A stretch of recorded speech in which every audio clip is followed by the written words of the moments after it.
Mi papá no quedó bien bañado. Cambie pues una persona con 65 kilos de peso, 70, cámbiele un pañal sin ningún ayudante. Y que se mueve.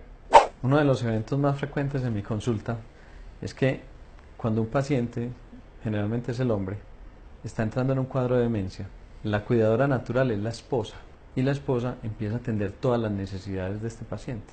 Durante mucho tiempo, pueden pasar meses o años, esta persona está pendiente y el paciente se va deteriorando. Obviamente la esposa ya no es juvenil como lo era antes y no tiene la capacidad física de atender los cuidados que requiere ese paciente tan delicado y empieza a presentar cuadros de ansiedad y depresión. Generalmente la familia no cae en cuenta de esto hasta que está muy avanzada y no la llevan a consultar, ella es quien lleva al enfermo a consultar. En esos periodos de tiempo algunos médicos logran detectar que la paciente está conmovida y afectada porque empiezan a ver que ella es reiterativa en las quejas, nadie me ayuda, yo me siento muy sola, él se queja mucho, me repite todo el día, yo ya me voy a enloquecer, todas estas quejas. Y si la familia no está en capacidad de atender estas quejas y el médico no las identifica, aunque su paciente sea el enfermo y no enferma, pero que sí está enferma, esta paciente progresa hasta un deterioro marcado que en algunos casos me toca verlo con la práctica clínica. Muchas veces toca separarlos y que sean atendidos en un hogar geriátrico y en la casa o en dos hogares geriátricos. Y eso es muy triste porque es una condición que se puede prevenir y se puede tratar. Una práctica común ahorita en Antioquia, con el aumento de las edades de los pacientes, es que una persona de la familia se queda cuidando el paciente o los pacientes, porque muchas veces son familias muy longevas. Y entonces, este paciente, al ser cuidado por alguien que renuncia a su trabajo, o que toda la vida estuvo al cuidado del hogar, pues, pero no tenía un papel tan protagónico, de repente se vuelve importante para toda la familia, pero mucho más para los pacientes. ¿Qué sucede con esta persona?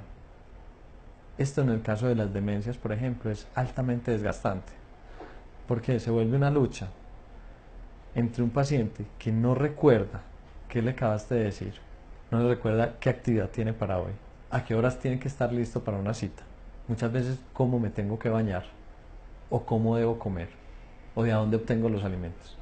Entonces se vuelve esta persona la que cuida la casa y la que cuida al paciente, sin periodos de descanso.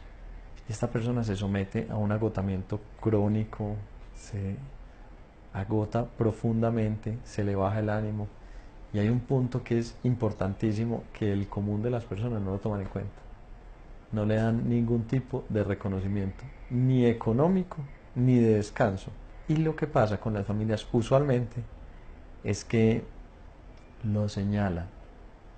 Mi papá no quedó bien bañado. Cambie pues una persona con 65 kilos de peso, 70, cámbiele un pañal sin ningún ayudante. Y que se mueve. No le dan descanso, no le dan dinero. Y el señalamiento muchas veces es negativo en las noches cuando llega el resto de la familia de trabajar. Mi abuelito está comiendo muy mal. ¿Por qué no le diste este alimento que le da, que sí le gusta? ¿O por qué le estás dando tantas tajadas de maduro que a los viejitos les encantan y no le das la carne? Pero es que se cansa. Puede que llegue bien y le dé el desayuno perfecto porque está recién despertadita y tal.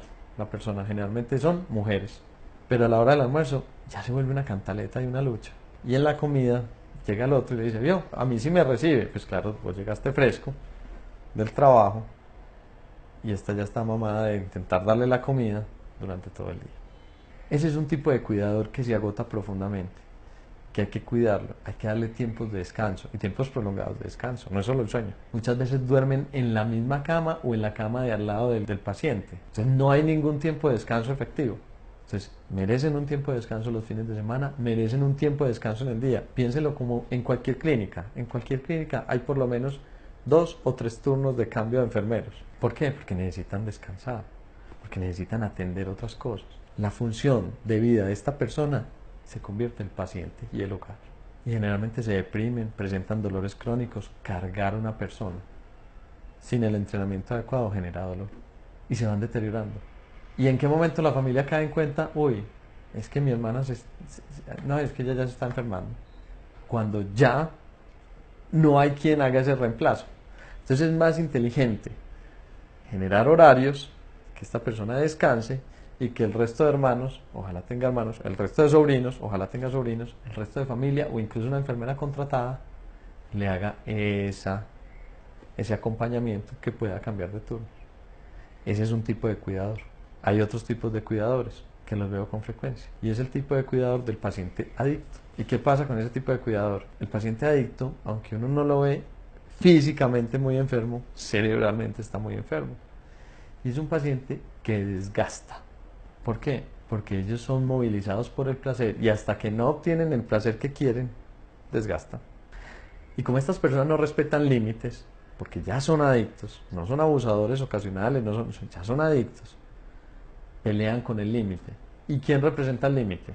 La mamá, o el papá, o el profesor, o la persona que lo está cuidando, la tía, el hermano. Y le van desgastando a esta persona hasta que finalmente la persona dice, ¿sabe qué? Haga lo que quiera. O muchas veces le dicen, no, venga, yo le hago la vuelta. Y entran en ese círculo de coadicto. Entonces muchas veces aparece, no, venga, yo le compro entonces la marihuana y yo se la controlo.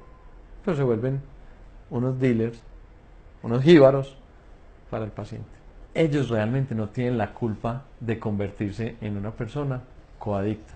Y se lo va a poner así, de esta forma. Si usted tiene un hijo con diabetes, ¿usted tiene el conocimiento de la dieta como debe ser? Para nada. Lo mismo pasa con el paciente adicto.